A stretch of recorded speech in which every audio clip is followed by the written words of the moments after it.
Жаңа Сарыөзек ауылында Ұлы жеңістің 80 жылдығына арналған мерекелік шара өтіп жатыр. Мерекелік шара мәңгілік алауға гүл шоқтарын қоюдан басталды. Аталған шараға аудан басшылығынан бастап тыл еңбеккерлері, ардагерлер, мекеме бөлім басшылары қатысты, сондай-ақ әскери гарнизонның әскери қызметкерлері де қатысты. Сондай-ақ мереке барысында Сарыөзек ауылындағы мектептер сахналанған көрсетілімдер қойып, аудан тұрғындары назарына ұсынды. Аудан тұрғындары дән риза.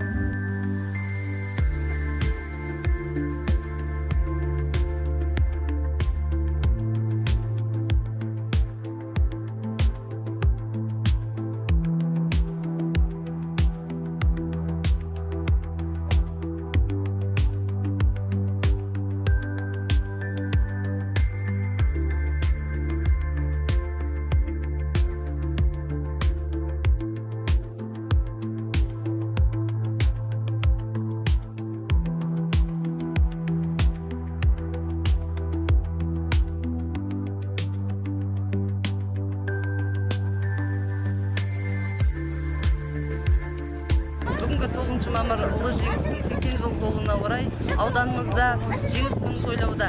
Біз гүл шоқтарын қойып, әрбір мекемеден ауданымыздың ардагерлеріне тағзым етіп жатырмыз. Ұлы Отан соғысының 80 жыл толуымен барлық қазақстандықтарды және аудан тұрғындарын шын жүректен құттықтаймыз.